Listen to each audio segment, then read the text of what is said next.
अस्सलाम वालेकुम नाजरीन। अगस्त 2023 है। पाकिस्तान को बने हुए 75 साल हो गए हैं।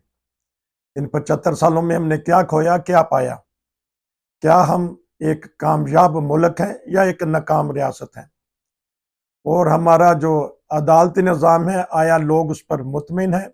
आया जजेस भी उस पर मुतमिन है कि नहीं? प्रोग्राम के पहले हिस्से में हम मुस्तफ़ा नवाज खोकर, जो एक सियासतदान हैं, दानश्वर भी हैं, तबसरा और तज्जिया भी करते हैं, उनका एक छोटा सा क्लिप सुनाएंगे जो उन्होंने आज़ाद सैयद के साथ एक प्रोग्राम में, टॉक शॉक में किया है। प्रोग्राम ज़बरदस्त है, लेकिन हम 2-3 मिनट का बताएंगे कि उन्होंने भी पाकिस्तान को एक नाकाम रियासत करार दिया है। और फिर जो हमारे होने वाले चीफ जस्टिस हैं, काजी साहब, काजी फायज ईसा साहब ने भी पूछा एक सवाल कि आप अवाम से एक बैठे थे, मीटिंग हो रही थी कि आप मुतमिन हैं पाकिस्तान के अदालती निज़ाम में से, तो उसका भी जवाब सुनेंगे। इंग्लिश में है, बड़ा दिलचस्प है। तो प्रोग्राम के अगले हिस्से में हम ज़बरदस्त किस्म का तबसरा करेंगे। पाकिस्तान क्या एक रियासत नाकाम रियासत है या एक कामयाबी की तरफ जा रहा है, क्योंकि एक इस्लामी और एक एटमी मुल्क भी है। तो चलिए सुनते हैं। पहले शुक्रिया के साथ टॉक शॉक प्रोग्राम की छोटी सी झलक हम देखते हैं, उसके बाद हम जज साहब का एक छोटा सा क्लिप देखेंगे, फिर भरपूर तबसरा भी आप सुनेंगे मेरे साथ, और जुड़े रहिए। अच्छा अच्छा मुस्तफा, मुझे ये बताएं कि सियासतदान कंप्रोमाइज्ड, पार्लियामेंट फ्रैक्चर्ड, अदलिया वो भी कंप्रोमाइज्ड, फिर पीछे क्या रह गया? आपने सियासत करनी है, मुस्तफा नवाज ने सियासत करनी है, तो कैसे करेगा? तो इसीलिए तो एजाज भाई, इस मुल्क के अंदर उम्मीद खत्म हो गई है। आपका इस मुल्क के अंदर जो नौजवान है, ये जो हादसात हो रहे हैं, 400 नौजवान आपका कश्तियों में जाकर डूब रहा है, यूरोप जा रहा है, जाने की कोशिश कर रहा है, वो क्यों कर रहा है? इसलिए कि उसकी इस मुल्क के अंदर उम्मीद खत्म हो गई है। पाकिस्तान एक नाकाम रियासत रियासत है, बिल्कुल।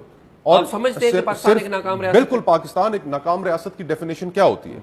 नाकाम रियासत की डेफिनेशन ये होती है कि वहां पर कोई इदारा काम ना कर रहा हो, वहां पर एक अनाकी का सा समा हो। जिस मुल्क में आज हम बैठ के ये तय नहीं कर सकते कि जी हमने सूल तय किया हुआ था कि फलाने रोज इलेक्शन होगा, अवाम जिसको फैसला करेंगे उसके हाथ हम हुकूमत देंगे, आज हमने वो भी जाया कर दिया।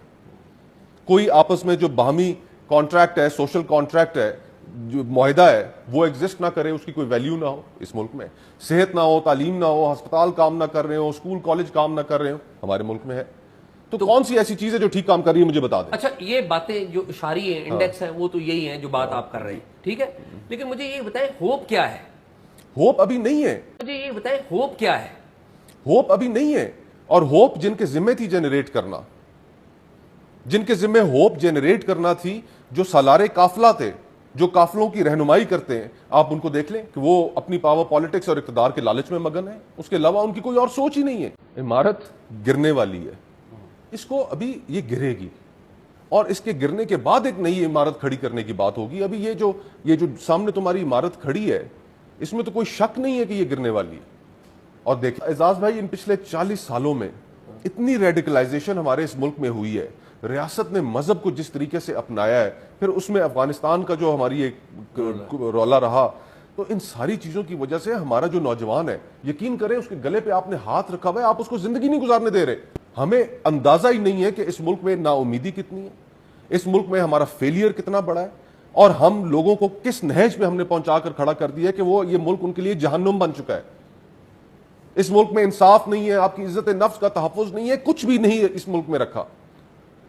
तो अब लोग जो है वो डेस्परेशन में इस मुल्क से निकलना चाह रहे हैं, और हम कहते हैं कि नहीं, इस मुल्क में उम्मीद की बातें करो। कहां से करो उम्मीद? तो मेरे लिए तो उस दिन, इस यकीन माने एजाज भाई, पैदा होगी कि जिस दिन इस मुल्क में जो 75 सालों से हमारा जो सबसे बड़ा अलमिया रहा है, अगर आज आर्मी चीफ खड़ा होकर यह बात करे कि मैं सियासत में हिस्सा नहीं लूंगा, मेरे नीचे कोई इदारा सियासत में हिस्सा नहीं लेगा, यह उम्मीद को जन्म देगा। आपका 7 वजारतें चलाना, बिलाशुबा आप वो काम नेक नीति से कर रहे हो, यह मुल्क में उम्मीद पैदा नहीं करेगा। आपको ये उम्मीद नजर आती है कि हमारी स्टैब्लिशमेंट, हमारी फौज ये कहेगी कि हम सियासत से बिल्कुल निकल रहे हैं? बिल्कुल भी नहीं, unfortunately. Satisfied with the judicial system? I think I should pose this question to the audience. All those who think are satisfied, please raise their hands.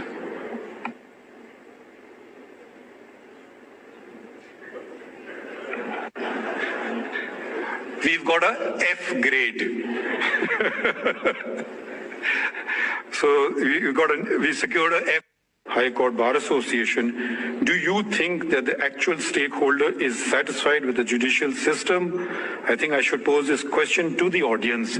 All those who think are satisfied, please raise their hands.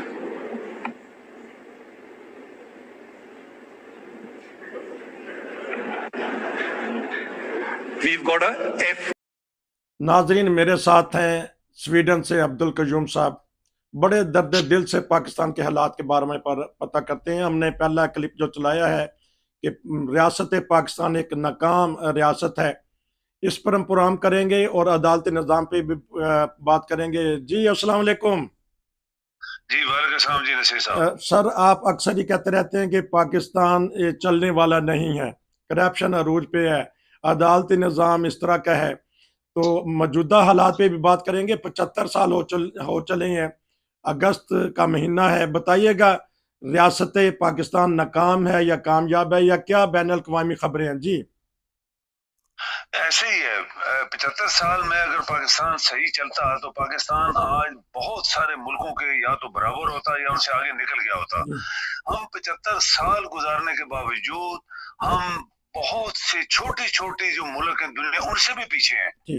तो ये साफ जाहिर है ना कि पाकिस्तान की रियासत नहीं चली। पाकिस्तान के हुक्मरान करप्ट थे, बदयानत थे। उन्होंने मुल्क के साथ मुल्क के लिए काम नहीं किया, अपने जात के लिए काम किया और अपनी जायदादें बढ़ाते रहे, अपने बंगले कोठियां बनाते रहे, पाकिस्तान का पैसा निकाल के दुनिया के बाहर बैंकों में जमा किया। आप देखें दुबई और लंदन, अमेरिका, बरतानिया में सब पाकिस्तानियों का पैसा है। स्विट्जरलैंड में आज भी बैंक भरे हुए हैं पाकिस्तानी के पैसों से। तो पाकिस्तान तो गरीब है ना। पाकिस्तान दुनिया के हर ममालिक का मकरूज है नसीर साहब। तो एक मुल्क जो चल रहा होता है, एक कामयाब मुल्क के लिए सबसे बड़ी निशानी उसकी ये होती है कि वो किसी का मकरूज नहीं होता। तो आप इंडिया बांग्लादेश को देख लें, वो बांग्लादेश हमसे आजाद हुआ था, वो भी उनके पास भी $बिलियन हैं। इंडिया के पास हमारे साथ ही आजाद हुआ था, एक दिन आजाद हुआ था, उनके पास भी सैकड़ों $बिलियन हैं उनके अकाउंट्स में। और हम पाकिस्तान के ट्रिलियन रुपीस के मकरूज हैं दुनिया के। तो नसीर साहब, ये तो साफ जाहिर है ना, ये तो छुपी बात रही है। आप देखें, कल अखबार में एक अरब मीडिया के अंग्रेजी के अखबार में एक बड़ा टाइटल था, सबसे बड़ा लिखा था पाकिस्तान इज ऑन सेल। अच्छा, शर्मनाक एक टाइटल था जिसको पढ़ के इंसान का दिल जो होता है वो भी खराब हो जाता है। क्योंकि वो कहते हैं पाकिस्तान बिक रहा है, जो भी खरीदना चाहे वो खरीदे, उसके तमाम अदारे खरीद ले, उसका PIA खरीद ले, उसकी बंदरगाहें खरीद ले, उसके एयरपोर्ट्स खरीद ले, उसके जितने अदारे वो खरीद लो, पाकिस्तान इज ऑन सेल। इससे साफ जाहिर है कि पाकिस्तान बिक गया है। पाकिस्तान 75 साल में इसको चलाने के लिए जो लोग जिन्होंने बनाया था, देनदार लोगों को हटा दिया गया, मरवा दिया गया। आज इसके बाद पाकिस्तान सेल पे चला गया है। तो आप खुद अंदाजा लगाएं, हर जी शऊर इंसान, हर अक्ल वाला इंसान इस टाइटल को पढ़ के ये समझेगा कि पाकिस्तान बिक गया है। अच्छा, आपने एक बुनियादी बुराई जो है जड़ उसकी बता दी है कि करप्शन है, लूट मार है, चोरी चकारी है। तो हमारे अदालती निज़ाम कैसा है? क्योंकि 130वें नंबर पे हैं हमारे। अभी काजी साहब बोल रहे थे, उन्होंने पूछा किसी से, तो इस बारे में बताइएगा, अदालती निज़ाम से मुतमिन है? बिल्कुल नहीं। अच्छा। यही बात है ना, जब अगर दुनिया का कामयाब तरीन ममालिक वो है जहाँ अदालती निज़ाम सबसे बेस्ट है। क्योंकि चोरी को करता है उसको सजा मिल जाती है, दूसरा बंदा चोरी नहीं करेगा। करप्ट लोग जो आपके आज हुक्मरान हैं वो सारे करप्ट हैं। इनकी हिस्ट्री पढ़ लें, इन्होंने कत्ल किए हुए हैं, करप्शन की हुई है, मुल्क को लूटा हुआ है, लोगों को मारा हुआ है, लोगों की जायदादें जब्त की हैं, पाकिस्तान को खा गए। अगर आपका अदालती निज़ाम सही होता तो कोई करप्शन ना कर सकता, कोई किसी को कत्ल ना कर सकता, कोई पाकिस्तान का पैसा बाहर ना जा सकता, कोई पाकिस्तान के पैसे से बाहर बड़ी बड़ी जायदादें ना बना सकता। वो रहते बाहर हैं और हुकूमत पाकिस्तान में करते हैं। चूंकि आपका निज़ाम फेल हो गया है, तो ये 75 साल में फेल हो गया है। सो आपके जो जज साहब ने जो सवाल किया तो किसी ने हाथ नहीं खड़ा किया, बिल्कुल सही किया है। अच्छा, लोग पागल तो नहीं है। अच्छा, ये बताइएगा कि इस 75 साल में 40 साल तो कम अज कम एस्टेब्लिशमेंट यानी फौज ने डायरेक्ट हुकूमत की है, तो वो क्यों नहीं संभाल सके रियासत पाकिस्तान को? वो भी इसी हुकूमत के साथ थे ना, वो भी इसी अवाम के साथ थे। आप देखें रफी साहब, आवाज में आप ये देखें कि जितने मार्शल लगे, उनकी जो असल में सोच थी वो ये थी कि ये सियासतदान मुल्क को खा गए। अच्छा, जब वो आए तो उन्होंने इन्हीं सियासतदानों का फिर सहारा लिया और हुकूमत चलाने की कोशिश की, तो मुल्क नहीं चला, क्योंकि वो सियासतदान ऑलरेडी करप्ट थे। इन्होंने जर्नैलों को अगवा किया, साथ मिला के इनको भी करप्शन में डाला, और फिर मुल्क 10 कदम पीछे चला गया। आप इसका एनालाइज करें तो आपको ये रिजल्ट मिलेगा।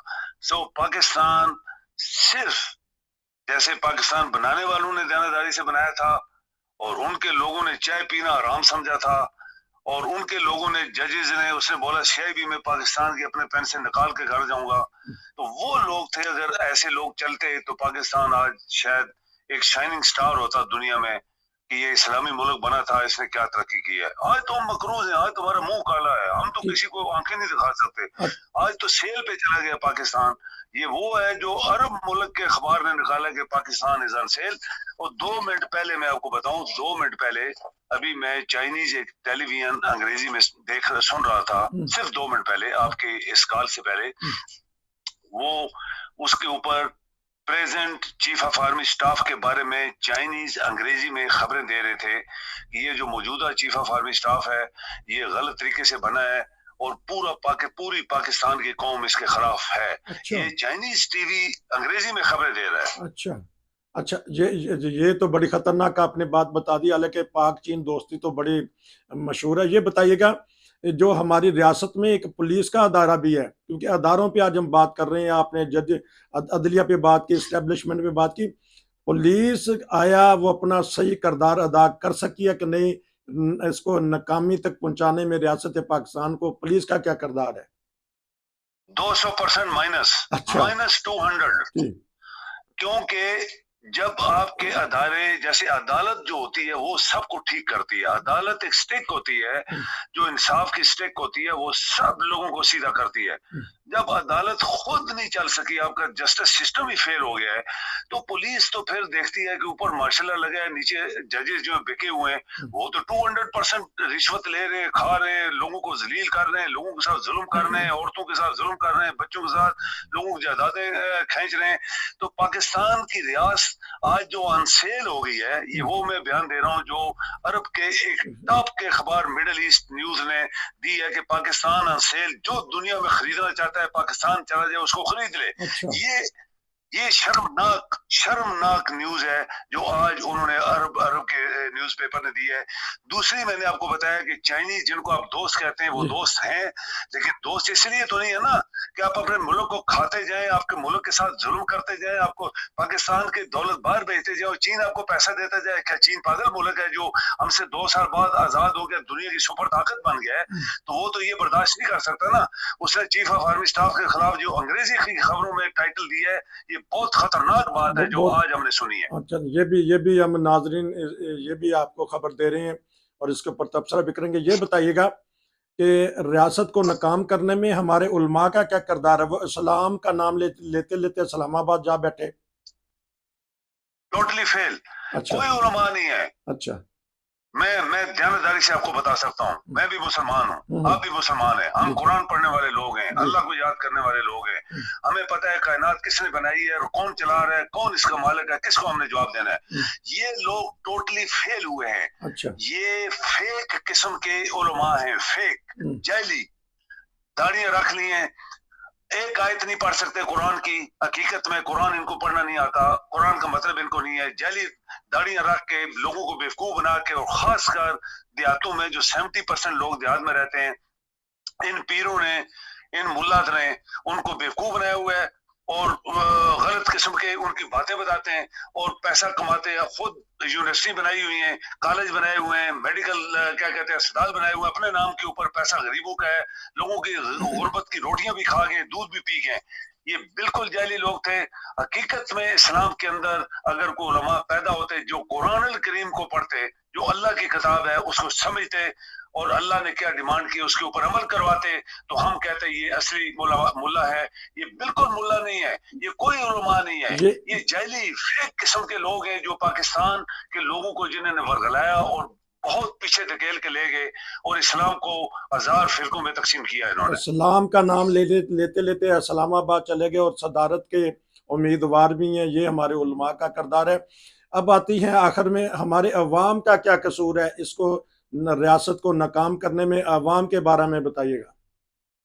अवाम हमारी अगर अक्लमंद होती, अगर समझदार होती, अगर आंखें उनकी खुली होती, अगर वो सो रहे ना होते तो ये जो आज पाकिस्तान के 75 साल बाद पाकिस्तान के हालात है कि वो बिकना शुरू हो गया है, सेल पे चला गया है, उन्होंने सेल पे लगा दिया है, तो ये चीजें ना होती। दुनिया की कौम है नसीर साहब, जो जाग रही होती हैं, जो कौमें जाग रही होती हैं, वो कभी भी बिकती नहीं है, वो कभी भी पीछे दुनिया से नहीं रहती, वो कभी भी किसी से के नाकामी का सामना नहीं करती। उनकी आंखें खुली होती हैं, उनके दिमाग खुले होते हैं, उनके हाथ पांव खुले होते हैं, वो अपनी कौम के लिए काम करते हैं। जैसे चाइनीज, उसकी बड़ी मिसाल दुनिया में आज चाइना है, जो हमसे 3 साल 2 साल बाद आजाद हुआ, गरीब तरीन मुल्क था दुनिया का, और आज देखें दुनिया की सुपर ताकत बन गया है। वो कौम जागी है। तो आप देखें, अल्लामा इकबाल ने एक शेर कहा था, बहुत पहले कहा था, उसने कहा ग्रां खार चीनी समझने लगे। वो कहता मैं देख रहा हूँ, ख्वाब देख रहा हूँ कि ये शराबी कबाबी हीरोइन पीने वाले लोग, भंग पीने वाले लोग, चाइनीज अपने आप को संभाल रहे। उसने ख्वाब देखा था और आज देखे चाइनीज कौम ने अपने आप को संभाला है, दुनिया की सुपर ताकत बन गई है। अगर हमारी कौम भी जाग रही होती तो हम भी दुनिया के किसी नक्शे पे इज्जत वाली कौम होते। अच्छा, अब मौजूदा हालात पे सिर्फ 2-3 मिनट का तबसरा कर लीजिएगा। जो साबका वजीर आजम है इमरान खान, उनको गिरफ्तार किया गया और बड़ी ही अजीब और गरीब तरीके से, जिस तरह एक बहुत बड़ा डकैत होता है, ये अब बैन अल-अक़वामी तौर पे क्या हालात देख रहे हैं? आपने एक बात तो बता दी है कि पाकिस्तान फॉर सेल। अब ये इस गिरफ्तारी पे आपका क्या रद्द अमल दुनिया दिखाएगी या क्या हो सकता है? छोटा सा तबसरा इस पे भी कर दीजिएगा। शर्मनाक एक बात हुई है, जो एक ऐसा शख्स जो पाकिस्तान को तरक्की के रास्ते पे डालना चाहता है, जो पाकिस्तानी अवाम को उनके हकूक दिलाना चाहता है, जो पाकिस्तानी कौम और उनकी औलादों, आने वाली औलादों का फ्यूचर ताबनाक करना चाहता है, और इन करप्ट माफिया से जो आरामखोर, लानती और बेईमान और धोखेबाज और मुल्क के दुश्मनों से जान छुड़वाना चाहता है, उसके साथ उन्होंने ये किया और ये होना था। क्योंकि एक तरफ एक शख्स है और दूसरी तरफ माफियाज जो 75 साल से हमारे ऊपर हावी है। तो लाजमी बात है, जब अदारे उसके साथ हैं, जब उसके साथ एस्टेब्लिशमेंट जिसको हम कहते हैं, दुनिया में नहीं कहते, वो उनके साथ है और करप्ट लोग उनके साथ हैं, तमाम पाकिस्तान का पैसा जिनके हाथों में वो उनके साथ हैं, तो एक शख्स जो हिम्मत कर रहा है, जो दलेरी से लड़ रहा है, वो घबरा नहीं रहा। फिर भी उसने कहा मैं अदालत जाऊंगा, मुझे फांसी भी हो जाए, घबराना नहीं है, लेकिन ये जदोजहद जारी रखनी है। अगर तुमने इज्जत की जिंदगी देखनी है, ये मुल्क हमारा है, इन लोगों का नहीं था, लेकिन इस मुल्क की इज्जत के लिए मैं कुछ भी कुर्बानी कर दूंगा। लेकिन पाकिस्तानी कौम को उसने बोला, जो सोई हुई है, जो फीम खा के सोई हुई है और उनको किसी चीज की परवाह नहीं है, तो फिर उनके सामने चोरियां हो रही हैं, उनके सामने कत्ल गारत हो रही है, उनके सामने मुल्क को लूटा जा रहा है, वो बोल नहीं रहे। तो ये उनके लिए एक सबक है, बस ये एक बहुत बड़ा सबक है कि एक शख्स अपनी कुर्बानी दे रहा है और पूरी कौम सोई हुई है। एक अदारे का बता दीजिएगा, क्योंकि हम रियासत पाकिस्तान नाकाम है या कामयाब, किस तरह दुरुस्त हो सकती है, पटरी पे दोबारा चढ़ सकती है, जो हमारे कायदे आज़म ने बनाया था इस मुल्क को? एक या दो लफ्ज़ों में बता दीजिएगा, क्योंकि आपकी एडवाइस, जो आपके तबसरे हैं, उसके बड़े अच्छे कमेंट्स आते हैं, अच्छा समझते हैं लोग। बताइएगा किस तरह पाकिस्तान कामयाब रियासत पाकिस्तान बन जाएगी? नसीर साहब, जब आपका जस्टिस सिस्टम 200% सही हो जाएगा और दयानतदारी के साथ, अल्लाह ताला से डर के दयानतदारी के साथ इंसाफ करेंगे, और आपकी एस्टेब्लिशमेंट जिसको हम फौज कहते हैं, वो फौज जिनको पाकिस्तान पैसा देता है और चलती है, वो जब तक इंसाफ सिस्टम को सपोर्ट नहीं करेंगे, अवाम को सपोर्ट नहीं करेंगे, ये मुल्क कामयाब नहीं होगा और कभी भी कामयाब नहीं होगा। 100 साल और चले जाएं, इसी तरह लोग जलील होते रहेंगे। जिस मुल्क को हम उठा के बाहर निकाल सकते हैं अगर आपका जस्टिस सिस्टम और आपकी एस्टेब्लिशमेंट एक हो जाए। आपका बहुत शुक्रिया नाज़रीन। फैसला आपने करना है। अब्दुल कयूम साहब ने राय दे दी है, हमारा अदालती निज़ाम दुरुस्त हो जाए, हमारा एस्टेब्लिशमेंट का निज़ाम दुरुस्त हो जाए। वही बात जो मुस्तफ़ा नवाज खोकर साहब आज कह रहे हैं, अब्दुल कयूम साहब साल से हमें तबसरे में बता रहे हैं कि ये हमारे मुल्क में नाकामियाँ हैं, और आज तो उन्होंने क्या खतरनाक बात बता दी, बल्कि दो बताई हैं कि पाकिस्तान फॉर सेल, और चाइना के एक टीवी ने बताया, हमारी इस्टेब्लिशमेंट की तरफ उंगलियां उठाई हैं। आपका बहुत शुक्रिया कि आपने मेरा साथ दिया। फिर इंशाल्लाह आपसे बात होगी। नसीर को इजाज़त दीजिए। अस्सलाम वालेकुम। जी वालेकुम सलाम जी।